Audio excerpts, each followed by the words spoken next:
I kind of wonder. I know Chelsea can sign players for big fees because we've seen it since 2020. We've seen it since 2019. If you want to go all the way back to Pulisic from Dortmund for 60 million. And then we had Ziyech, Werner, Havertz, Chilwell, Mendy, that incredible summer, Lukaku. I feel pretty confident the club can get those deals done. Do you feel that the actual backing Tuchel part is replacing or letting go players that we've held on for far too long? That for me feels like personally, I feel like that's the bigger and even more challenging conundrum for Marina this summer, actually. Yeah, that's a good point. And I think Marina is a very good negotiator. I think, we've said on different streams, anyone I've ever spoke to who's had discussions with Marina has only ever said good things about her and how she can charm you and how she can sort of turn a meeting the way she wants it to. And that's exactly what you want from your chief negotiator, essentially. But I do wonder, and this is, guesswork on my part, I do wonder sometimes if that side gets the better of her, that she doesn't want to sort of lose a deal. Where sometimes I think you just have to accept that if you can get some money for a player that is on big money at your club, you can get those wages off the books, even if it means taking a bit of a hit on a fee, then it's probably worth it to sort of move forward and regenerate the squad. There are going to be certain players who there are difficult decisions over. There are going to be players that have certain easier decisions over them. It's just a case of finding the club for them and then being receptive, I guess, to what's on the table and not just outright dismissing it. Saying all that, I mean, it's difficult to do a deal when there's no buying club. I mean, I thought Ross Barkley would be leaving Chelsea this January on loan or permanently, but nobody came in with a even remotely serious offer. So it's not on Marina then. I mean, it is partly on Marina because Ross is on a big contract, which is part of the issue here. So that goes back 4 years. But she can't do a deal if there's no deal on the table. And sometimes I think people forget that. And social media is very good at saying, well, there'll be lists produced saying these are the players Chelsea want to, need to sell in the summer. And sometimes I look at the players and go, yeah, I agree with you. I think those players could go, but they may not want to go, and they have contracts, so you can't just kick them out the door. There may not be a buying club in for them. There may not be a buying club willing to pay the sort of any fee for them, and then that is a problem because, as we said earlier, Chelsea made a big loss last year, so they are going to have to try and claw back some money in the summer transfer window. And none of us want to. Well, I say none of us. Most of us probably don't want to see another gutting of Cobham graduates leaving. So it is, again, it's a very detailed debate, and it's not simply kick these players out the club, please, because they're on big money and don't do anything. There's a lot of work to be done. I think Chelsea can do a lot of it, but it might just take a little bit of, almost a bit of a humble approach and accept that, yes, you may get quote unquote beaten in the transfer market for a few players that you're letting go in terms of a fee, but at least you're then getting them off the books, starting again, and then freeing up wages for potential new signings. Because I think Chelsea's wage bill is now the third largest in the Premier League, so it has swelled an absolute. It has swelled loads over the last 2 years, I think it is. So yeah, it's something they have to look at. I do wonder as well, like, obviously I'm not seeing the spreadsheets. I'm not going to claim to be a business expert, and I'm sure like I'd go like follow Swiss Ramble. That's an account that does a lot of more detailed, intelligent breakdowns that I will do now. But like the value of, say, losing someone on a big contract for not the fee you'd want now, replacing him with someone that is going to last you 5 to 6 years and is going to give you better value. Yeah, I don't know what it seems to me. The value on a lot of these players has depreciated to a level that it's just ridiculous now. I think we've held on to several players far too long, waiting for now a dream deal to arrive. That just isn't. Bakayoko and Drinkwater are 2 prime examples here, and I'd even argue, even though he's still first team player, I think Marcos Alonso is probably the prime example here. A player who, yes, maybe a pandemic changed everything and meant Chelsea couldn't get the fee, and another player you've mentioned who is on a big contract. Why does he want to leave? How many clubs have actually been in for him? But a player that probably should have been out the door about 2 years ago, if we're being honest. Like, probably when 2020, you could probably have still got a decent fee for him. Still had a bit left to go in his career. So that's the struggle. Before we wrap up, I think the two subjects I want to sort of tackle, and they're both transfer related, is some of the key players, the big players we've signed over recent years that haven't clicked yet, and kind of their futures, and then also, as you kind of briefly mentioned, the players that we could be targeting in the summer and getting in. I'm not going to mention Lukaku here because I just can't see Lukaku leaving. Chelsea invested so much on him, other than PSG coming in and doing something ridiculous, which they are prone to do every summer. I was thinking last night, actually, I was listening to someone talk about this. Maybe Haaland doesn't go PSG, and then they think we have to make a big deal, so they throw a lot of money towards. That's the only scenario I can see. So I want to talk about Werner, Havertz, Ziyech, and Pulisic, those four in particular. As I say, they all came in, I believe, Pulisic 2019, arrived for the 1920 season, and then Werner, Havertz, and Ziyech all arrived in the same summer. None of them have really hit the ground. They've all had decent moments, but none of them have flourished. There's been mitigating circumstances, injury, COVID, form, whatever.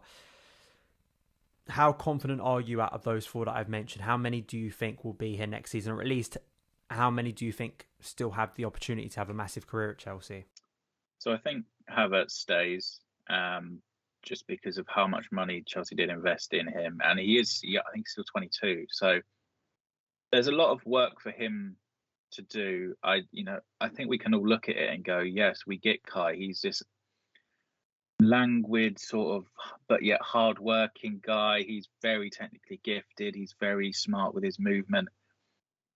But I guess there's something just lacking at the moment that you want from him. I don't know if it's a bit of aggression. I don't know if it's a bit more of a killer instinct, a bit more ruthlessness, but you kind of back that to come through at some point, because if you can get that, then you've got this absolute star in my mind, a guy who will be one of the best in European football. So there's no point, in my opinion, giving up on him yet, because I think that you could end up in another De Bruyne situation. Timo, I mean, I know your views on Timo Werner. I think for Timo, the big decision that will influence what he does next or what happens to him is the system Tuchel kind of wants to settle on going forward. Now, we know that he doesn't like now he's starting to show that he is tactically flexible and he can mix things up again. But if he's going to go with systems that more often than not use just a lone front man, I don't see where Werner really fits in there, because he's not technically gifted enough to hold the ball up. Is the ball coming into his feet? You're not guaranteed a reliable touch there. He's not great in one-on-ones in terms of dribbling past players, despite his speed. He needs a bit of space to do that. But then even when he's played on the left, he hasn't looked that great in wide positions. His go-to in that area would be then to cut in onto his right and shoot. But, it just hasn't worked for Werner. And I don't know if it will, just because of his skill set's very, very well suited to German football, which is heavy on transitions, there's space to attack a lot of the time, and he looked great. But in the Premier League, it's just a bit different for him. And in the Premier League at Chelsea as well. I mean, if he went to a Leicester, you look at what sort of the yardage Jamie Vardy covers, you're like, you know what? I could see Werner going to like a Leicester in the Premier League and doing quite well. But that's probably me forcing an idea upon Timo Werner, which he wouldn't like, because he would, I'm sure, see himself as a better player or a higher status player. So maybe there is a point here where you say to Timo, look, it's not worked out. If a bid from Bayern suddenly rise, if Borussia Dortmund come in for you, I mean, I think that seems like a very good fit for both if the money's right. And it's similar to way to Ziyech, really. I think if Chelsea persist with a 4-3-3, great, he can look very good on that right side. If they go with the 3-4-2-1, he's not as effective as one of those 10s.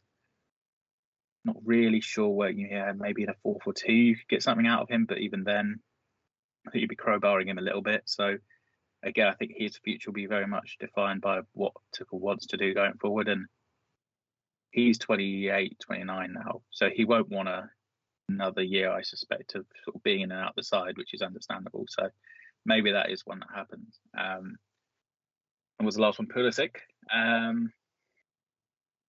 I mean, I don't know about Pulisic. The thing for him is he's got 2 years left on his contract, so there will be a decision need to be made because Chelsea won't want to lose a lot of value on him. They won't want him to go into his last year and be in the situation that they're in with Rudiger and Christensen again. So I do think a tough call will be made on that. If it might be that Chelsea double down and give him a new deal, it might be that Chelsea opt to cash in if there's an offer there.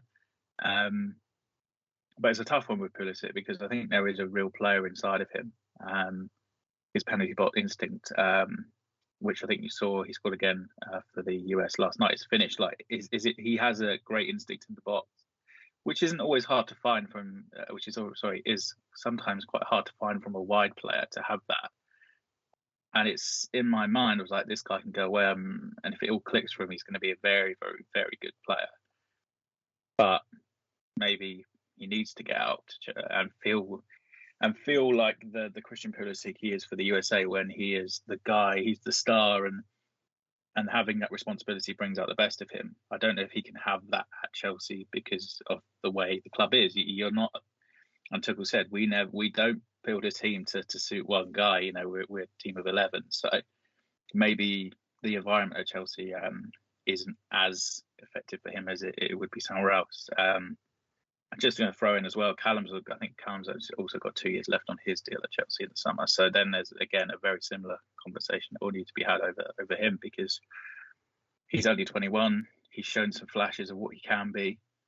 Probably not enough, but he's on a very big contract. He probably won't get that money anywhere else.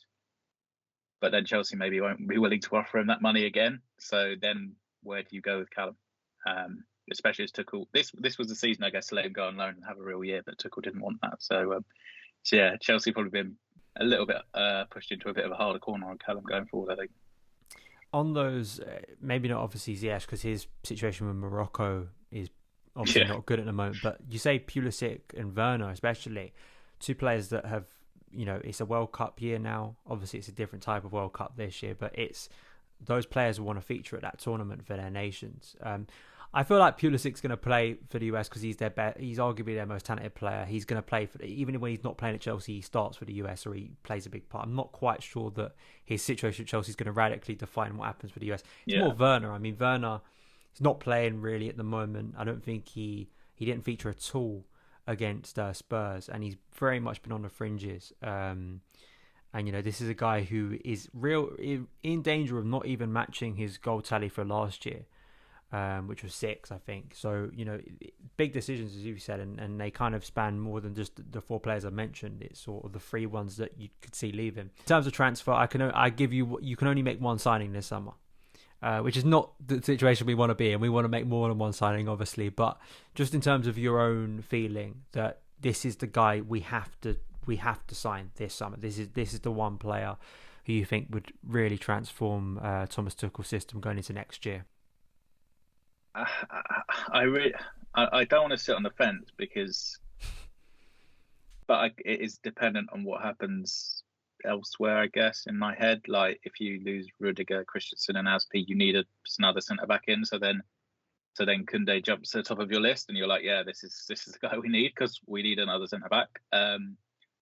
If Rudiger stays, if Levi Colwell's incorporated into this sort of centre-back grouping, then yeah, you'd look at the midfield and I'd probably, out of Tchouameni, I think Tchouameni is a brilliant player from what I've seen. I've not extensively scouted him or anything like that, but from what I've seen, he's very, very good. But I would go Declan Rice, and I'm sure there's a lot of people who watch this video and go, oh my God, another Chelsea correspondent fan who wants Declan Rice. But his evolution over the last 18 months to 2 years has been so impressive. He's added so many new strings to his bow.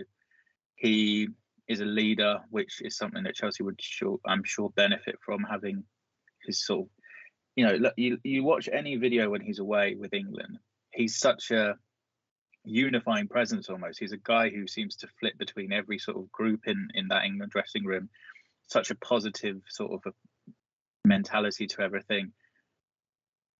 Such a winning mentality as well, because to get released at Chelsea hurt him a lot because he was a Chelsea fan. He would have been desperate to make it at the club, but to go away and take that heartache and to make it into a positive, to go to West Ham and sort of have this mentality of, no, I am good enough, I will prove myself. And to have that is very important, and something this team may need, sort of that mentality, I think, because we've seen in games, not in the big games, and we all know Chelsea can sort of rise to the big occasion. There are still games, Everton at home, for instance, back in December, where Chelsea can let games drift a bit, and you just want somebody to take that side and say, no, this isn't acceptable. You need to raise. We all need to raise our games here again, because otherwise we're going to get caught. I think that's what Declan Rice can bring to this side, in addition to his technical quality, his versatility. As I say, he's seen as this sort of six, but this season has added sort of this ability to drive forward from midfield, and maybe you don't want to just restrict him as a sitting six, because he can do that as well. Obviously, he does have some experience as a centre back, so if you were playing a system where you want the six to drop in to the centre back, he could do that, I'm sure, very easily, and does, I think, for West Ham at points where he drifts out to the left when Cresswell goes forward next season. Yeah, foreshadowing there. Yeah, so I know it will cost a lot of money, but I think sometimes there's a player that's worth investing in. He's 23, I think, as well, so you're going to get a good career out of him at Chelsea as well. So even if it's sort of 80, 90 million, it's probably worth it, because you could get a decade out of him if all goes well. It's also something I know that a mutual friend of ours, of course, Alex Goldberg, has said about Rice as well. You know, he would see Chelsea as his kind of final destination, or at least, you know, this would be his dream move. He would, this would be the biggest. You know, it's a bit like Mason, right, or players around. I'd even say that his age. I know we've had some problems with Ron, but you know, that was kind of the way Ron was sold. Yeah. And I'd even say a lot of the young players who've grown up at Chelsea, and obviously Rice has gone away and made his career at West Ham, but he's still quite clearly, it's an open secret, he still obviously has a lot of affection for Chelsea, and I think that's very valuable to have that at the club. You know, that sort of those players who can very much, because there'll be a lot of turnover of players in the years of Rice's career if he was at Chelsea, and as we've seen from having that spine of JT, of Frank, of Didier for years, it really kept sort of that consistency of mentality, which I think you absolutely need to stay at the top, don't you? And look, some people may see it as sentimental nonsense. Why do you want fans in the team? It doesn't make a difference. But as you say, having that feeling of, this is where I want to be, this is where I dreamed of being, it's important. I mean, Lukaku, yes, was the one we were sold as. You know, we've all seen the video of him at Stamford Bridge as a 16-year-old, and you're like, oh, how amazing, you've got this guy, and then he goes and does an interview, and I'm like, hang on. But yeah, you've got Reece James, you've got Mason. Reece is a Chelsea fan as well, and you've got Mason Mount, who's been at the club since a kid. Trevor has now come in again since he was 7 or 8. I think it is, maybe a bit older. Levi Colwill may come in as well. There's another one who's been there since he was a kid. I think Edu Mendy was a Chelsea fan as well growing up. So it does feel important that you have these players who have that emotional connection to the club, who don't see it as just another step on their career, who feel it that little bit more. Whether or not it has a real tangible, I don't know, maybe it gives that extra 1%, maybe 2%, you'd like to think. But as you say, I think just from the final destination point, that could be really important for Chelsea, because the last thing you want is to build this core of your team and then for it to up sticks or push for a move in 2 or 3 years, because we've seen at other clubs how detrimental that can be. Absolutely. Thank you so much, Adam, for joining me. Great discussion as always. Hopefully it won't be another 8 or 9 months till you come back on the channel, even though of course we do have very regular conversations on Football London for Carefree Chelsea. Just before, as we always do, chance for you to shout out where people can find your work. There's obviously, finally we're getting back to some football, because it's been a little bit boring, in terms of the last few days, just waiting for that Plymouth game and things to kickstart. But I know you still have been writing about obviously the transfer aftermath and kind of looking forward as well on Football London. Find me at Adam Newson on Twitter, Facebook, I think, as well. And if you want to follow me on Instagram, I'm going to try and post more. I really am bad on Instagram. And come to Football London. I've actually, just to say, today got an interview up with Rob Green where we talk about Kepa. There's some sort of very interesting quotes from Rob Green, who was fascinating to talk to, actually. So So you can read that today. Absolutely. Links in the description box below. Thank you guys so much for taking the time to watch this video. In the upcoming weeks and months, when I start doing more conversations like this, these are my favourite things to do on this channel. Get Chelsea guests, speak about Chelsea, go in depth on things, and I know you guys enjoy it too. So thank you guys for watching, and I will see you again very soon.